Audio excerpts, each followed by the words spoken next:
Herkese merhaba. Bugün sizlere Anet A8'de yazılım güncelleştirmesinden sonra BL Touch'ı takıp belli bir süre kullandıktan sonra alarm seviyesine geçmesi durumunun çözümünü anlatacağım. Bu sorunun nedeni BL Touch'ın bu görmüş olduğunuz alt kısımdaki çubuğunun ayarının kaçmasından kaynaklanması arkadaşlar.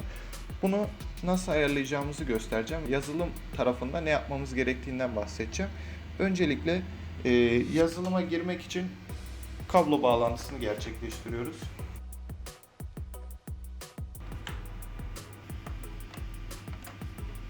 Şimdi yapmanız gereken işlem aşağıda linkini bıraktığım RAR dosyasını indiriyorsunuz. İçerisinde Anet A8'in yazılımını yükseltme ile ilgili BL Touch ayarları için dosyalar bulunuyor. Bunları isterseniz kullanabilirsiniz, isterseniz kullanmayın. Sadece Print Run'ı açın. Ardından Promptor Face yazıyor. Promptor Face. Bunu açın. Şimdi burada sol üst köşede port yazıyor. Portunuzu buradan seçin arkadaşlar. Daha sonra Connect yazıyor hemen yan tarafında. Connect'e tıklayın.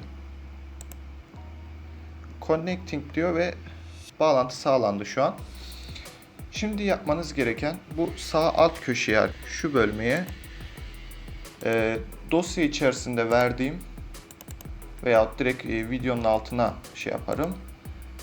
Şu kodu yazıyorsunuz. M280 P0 S160. Ben tek elimle yazamayacağım için kopyala yapıştır yapıyorum.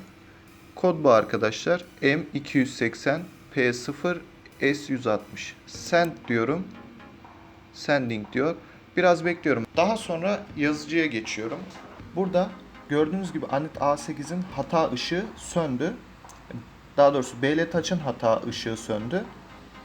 Şimdi elinize bir alyan alın arkadaşlar.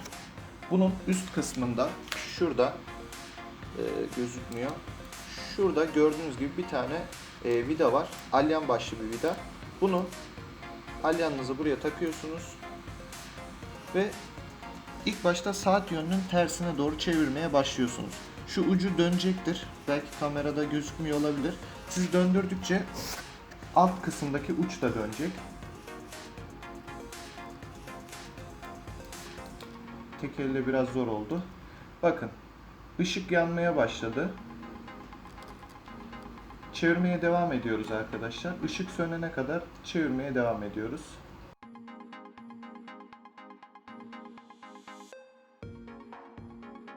Saat yönünün tersine, sola doğru yani çeviriyoruz. Gördüğünüz gibi ışık söndü. Şimdi tekrardan sağa doğru hafif hafif çevirmeye başlıyoruz. Işığın yanmasını bekleyeceğiz. Çok hafif çevirin arkadaşlar. Şu an ayar yapıyoruz. Işık yandı. Tekrardan sola doğru çeviriyoruz. Işık söndü ve çok ağır bir şekilde sağa doğru çevirip ışık yandıktan sonra bırakıyoruz arkadaşlar. Çeviriyorum şu an. Çeviriyorum. Işık yandı ve bırak. Bu şekilde sorunu çözmüş oluyoruz. Denemek için hemen fişi çıkartıp tekrardan takıyorum. Çıkarttım. Bir geri taktım.